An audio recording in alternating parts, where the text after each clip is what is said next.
Hallo, ich heiße Stavros Diamandakis und ich möchte Sie recht herzlich einladen zu einem analogen Foto- und Kinospaziergang.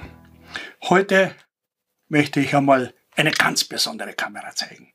Eine Klimsch Ultra E. Und so wie viele Sachen im Leben mit dem Satzanfang, es war einmal. So fängt es bei mir auch.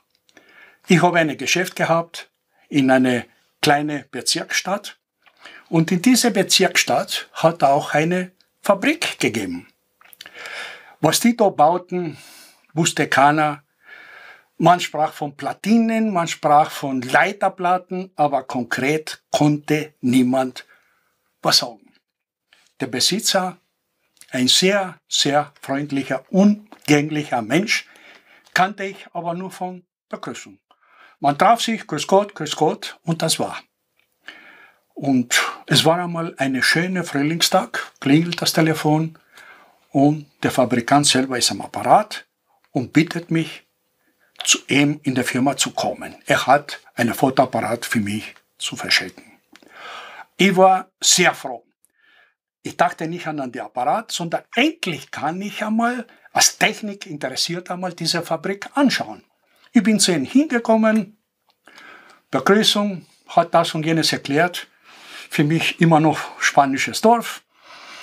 Aber auf einmal sagt er, komm, wir gehen jetzt einmal Kamera schauen. Wir spazierten durch die Fabrik, macht die Tür auf und auf einmal sagt, diese Kamera können Sie haben. Und das war diese Kamera. Im ersten Moment habe ich mich erschrocken, um Gottes Willen. Wohin damit?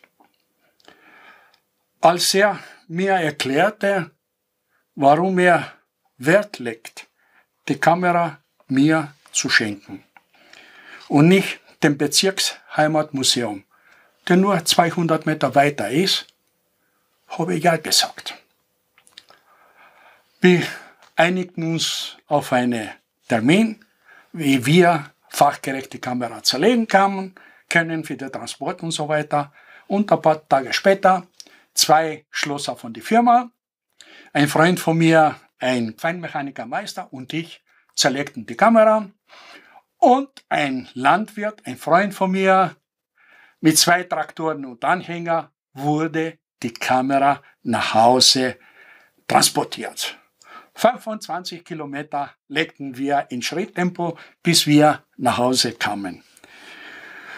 Und dort steht diese Kamera. Und jetzt kommen die Daten und das sind imposant. Das ist eine Zweiraumkamera. Das heißt, dieser Teil ist der Tageslichtteil und dieser Teil hier ist der Dunkelkammerteil. Daher auch Zweiraumkamera. Der Raumbedarf für diese Kamera ist 4 mal 7 Meter. Also etwa 28 Quadratmeter muss die Fläche haben. Und die Maße sind noch imposanter. Die Länge ist exakt 5,20 Meter lang, etwa 2,20 Meter hoch und je nachdem wie die 2 Beleuchtungsarme ausgebreitet sind, etwa 2,50 Meter Gesamtlänge. Das Gewicht ist 1280 Kilo. Und diese ganze Konstruktion steht auf 3 solche Gummipuffer und die Erschütterung ist 0,000, weiß ich noch was. Die Vorlagen für die Aufnahmen ist eine maximale Maß von 100 mal 120 Zentimeter.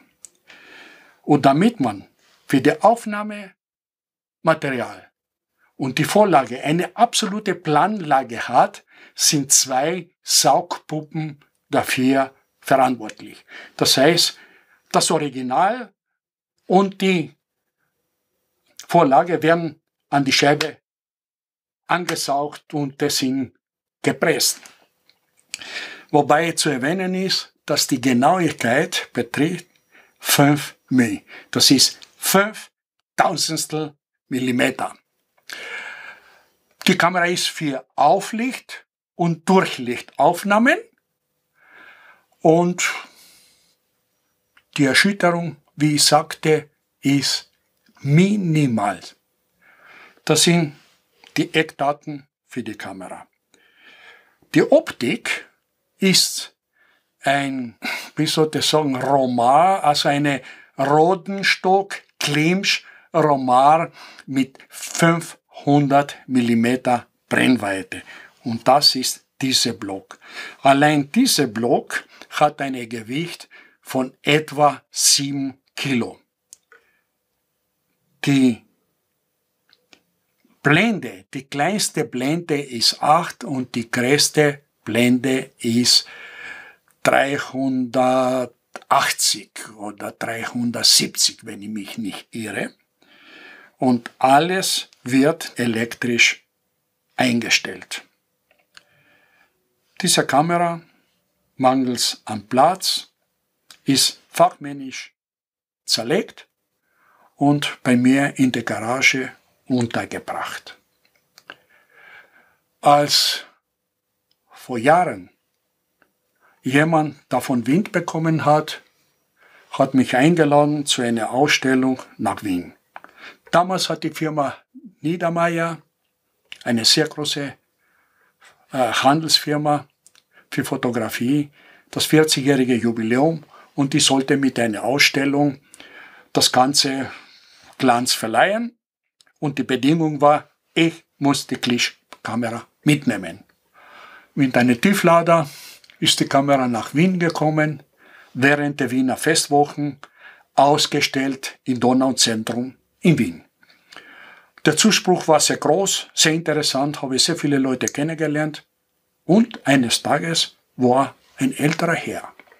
Ist hergekommen, hat die Kamera von oben bis unten von allen Seiten angeschaut und hat etwas gesucht. Dann kommt zu mir und er sagt, die Kamera kenne ich nicht. Wo kommt die Kamera her? Wem gehört die Kamera? Dann sage ich, die Kamera gehört mir. Schaut mich groß an. Dann sagt, Mann, Sie haben eine Rolls-Royce in der Garage. Ich war überrascht. Dann sage ich, woher wissen Sie, dass ich die Kamera in der Garage habe? Dann sagt, nein, das war ein Spruch bei uns in der Firma.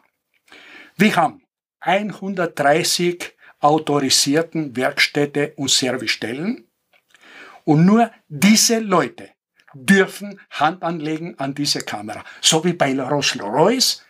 Deshalb ist uns auch in der Firma der Spruch, er hat eine Rolls-Royce in der Garage. Aber wissen Sie was? Mit dieser Firma war kein Geschäft zu machen. Die Kamera war so gut. Sie hat keine Reparaturen gehabt. Sie hat keine Ersatzteile gebraucht. Das war nicht das gute Geschäft. Aber nur wir dürften Hand anlegen. Und so viel ich weiß, nur eine Kamera existiert in Österreich. Dass Sie eine in der Garage haben, das weiß ich nicht. Das wäre ich zum ersten Mal. Das war diese Begegnung, was auch nämlich gestimmt hat. Die Firma hatte 130 autorisierten Stellen weltweit gehabt für diese Kamera. Aber einen Schritt zurück. Klimsch war eine Künstlerfamilie, die 1858 mit dem Handel für Lithografien und Materialien für Lithografien Handel betrieben. Später kam dazu eine Lehr- und Bildungsanstalt dazugekommen und ein bisschen später noch auch einen Verlag, der Klimsche Verlag.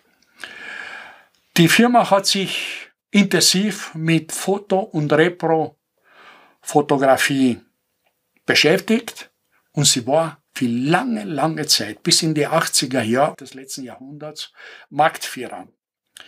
In die 80er Jahren hat der Abwärtstrend angefangen, indem zuerst einmal die Ausbildung zum Repro-Techniker eingestellt wurde in Deutschland. 1985 waren die Schulen und alles nicht mehr möglich, den Beruf zu lernen. Und dann natürlich der Anfang der Digitalisierung. Und dieser Anschluss an die Digitalisierung hat die Firma Klimsch total versäumt. Und auf einmal war nicht mehr Marktführer. Das ist über diese Kamera, aber noch etwas ist sehr, sehr wichtig. Die NASA und die russischen Behörden für die Weltraumforschung und die Amerikaner natürlich für Mondlandung und so weiter haben bitte Glimpfkameras verwendet für die Auswertung und die Bearbeitung der Aufnahmen, die die Satelliten und die Kameras vom Mond gebracht haben. Das ist die Geschichte von so einer großen Kamera, die in einem privaten Haushalt ist. Und wie ich sagte, diese große Kamera gehört der Öffentlichkeit gezeigt. Museum, Technikmuseum, die Synergien sind so wichtig. Interessensgemeinschaften, die in einem Ort etwas auf die Beine stellen wollen. Alles ist möglich, ob Inland oder Ausland, egal wie weit es ist. Es gibt viele Möglichkeiten und ich bin bereit, etwas zu machen. Wenn Sie Ideen haben, gute Ideen, ich bin bereit. Danke fürs Zuschauen und auf Wiedersehen. Bis zum nächsten Video.